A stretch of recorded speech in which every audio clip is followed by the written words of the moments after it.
must be here somewhere. It's so damn confusing.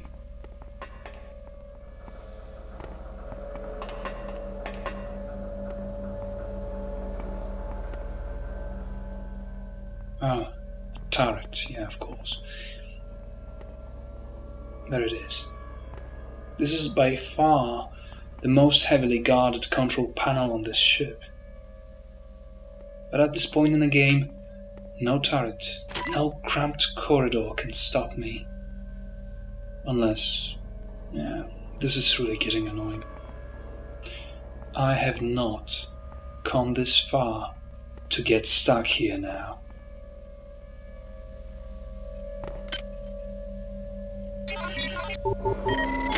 Unit I-832 compromised.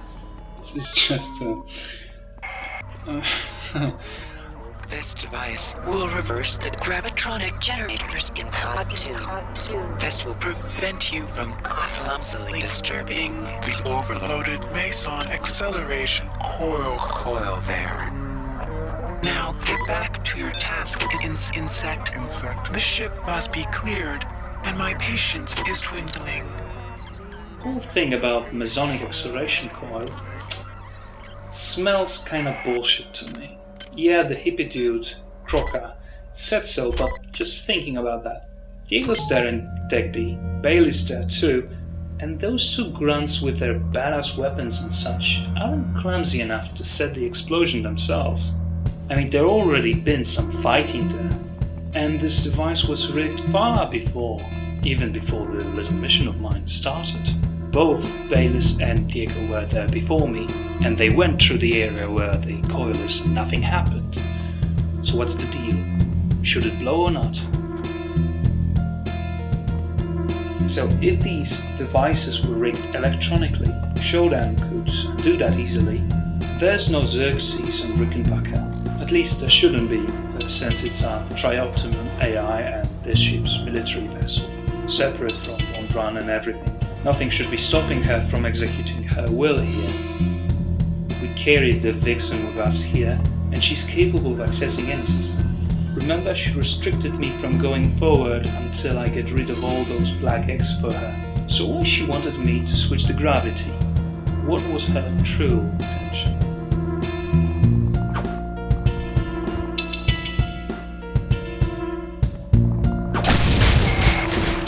Only one egg remains.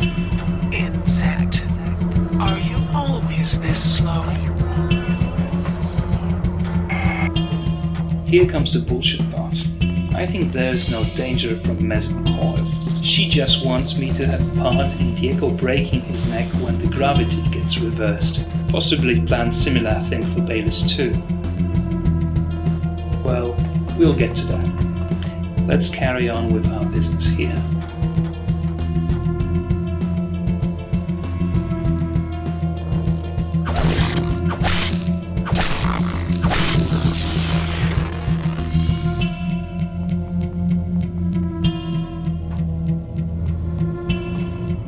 Just a little glimpse of biomass invading the ship from outside. I've been thinking, and it's about time for Crystal to sing for those three gentlemen over the corner. They've been waiting a while to get a glimpse of her, and we shall indulge them.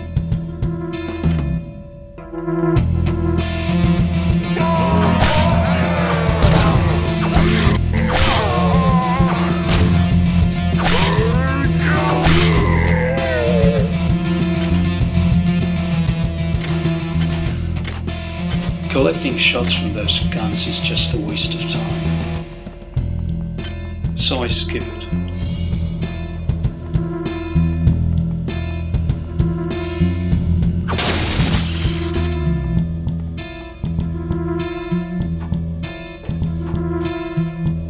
Oh, I promised to show you. Here's a little secret area. Nothing here, just 5 cyber modules and a broken door. Yeah, it won't open. I wish there were more little bits like this in game. Even the broken door part is good. I mean, the level design is horribly flat. It ruins the sense of ship's scale. This is supposed to be a battleship. There's nothing wrong with it being compact and linear in its structure, but just more details like collapsed passages, broken doors, bulkheads you cannot access, essentially decorations, would make the experience of exploring this ship more believable. You've destroyed all the eggs. Now, get to the bridge. Here are some more upgrade modules. I enjoy watching your transformation into my own image, insect. Perhaps There is hope for you yet.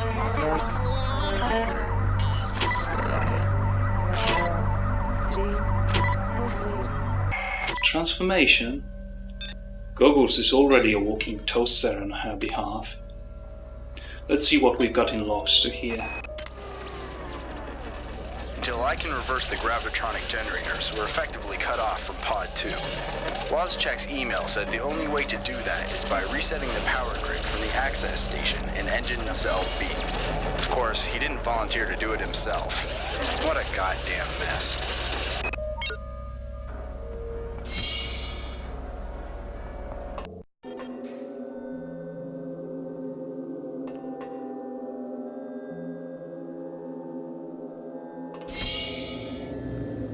You were warned. Prepare to be cut down by the progeny of our joy. See? They were threatening me. Then they offered alliance, and now they're back with their threats again.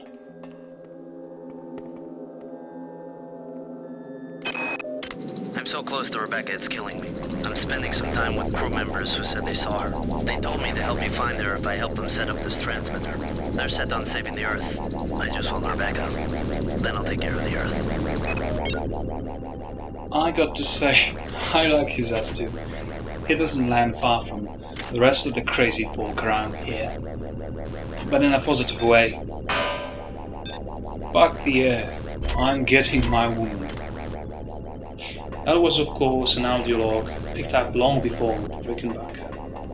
It just finally had its chance to play out.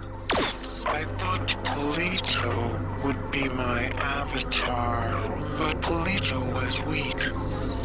It was I who chose you, and I who had a robotic servant render your form unconscious. I then completed you with cybernetic grace. Your flesh too is weak, but you have potential. Every implant exalts you. Every line of code in your subsystems elevates you from your disgusting flesh. Perhaps you have potential. Perhaps once we have erased my wayward children from existence, we can examine the possibilities of real alive.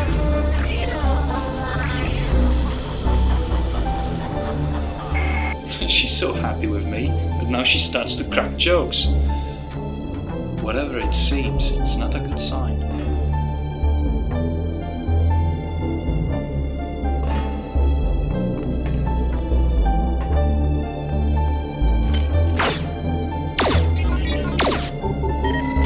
Unit 303 compromised.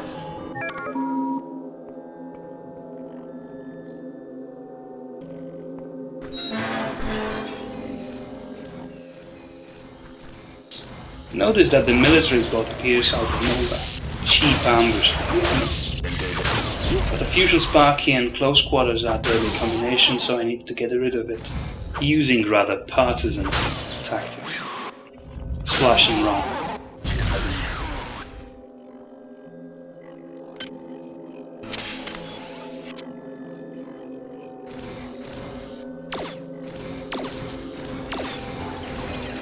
Initiating hostilities.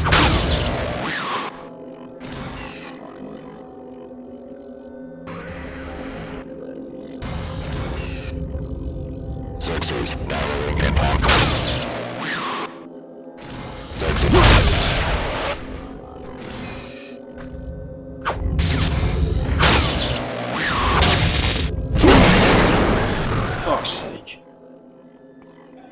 And now we can finally discuss this little chapel. First of all, here is where we finally meet with Bayliss. Unfortunately, he's dead, like everyone else now. Shirley probably abandoned him in favor of Goggles, and the cyber assassins did the rest. But I wouldn't be surprised if reversing the gravity had something to do with this. After all, shouldn't Shirley prefer her drones to exchanging experiences with each other? One way or another, at least there are some cyber goodies to collect. The second interesting feature of this room is that huge reversed cross. What is special about it? Its symbolic meaning, and this has nothing to do with any satanic undertones or stuff like that. That would be just plainly stupid. This game isn't really going anywhere near any specific religion or belief system. It's not about that at all.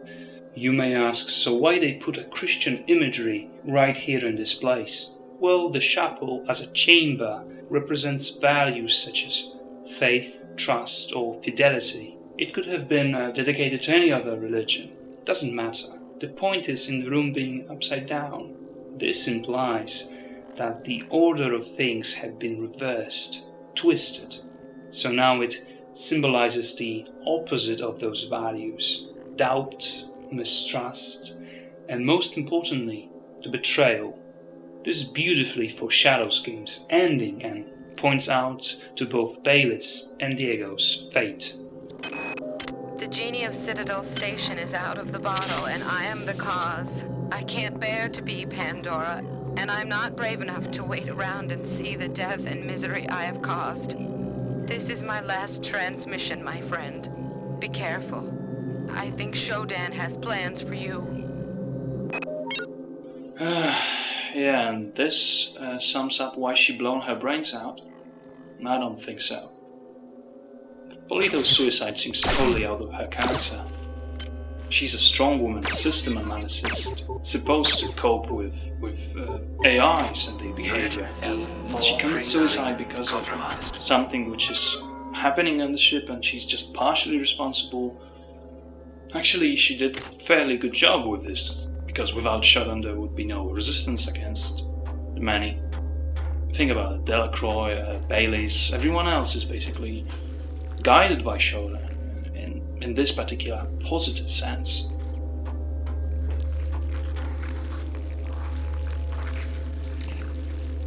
The UN Rickenbacker is like a huge corridor going through all three decks, traveling along the cleared path through visible destruction.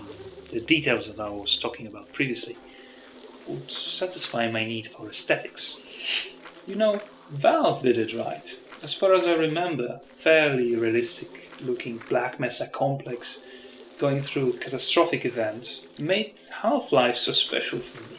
It was equally linear to System Shock, still with the well-executed illusion of diversity I mentioned. Every piece of environment you visited looked like a part of a bigger whole, of a bigger structure. The experience, the blend between those environments was so seamless that in overall experience the game gives you a feeling of rush and excitement of escaping the complex as you climb up to the surface through different kinds of industrial structures.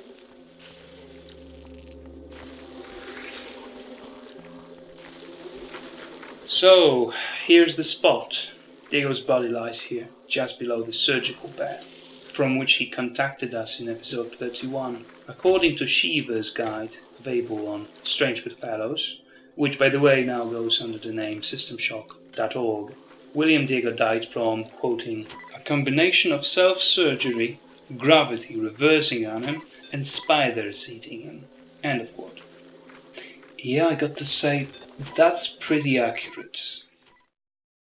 This is the end of part 1. See you in the next video.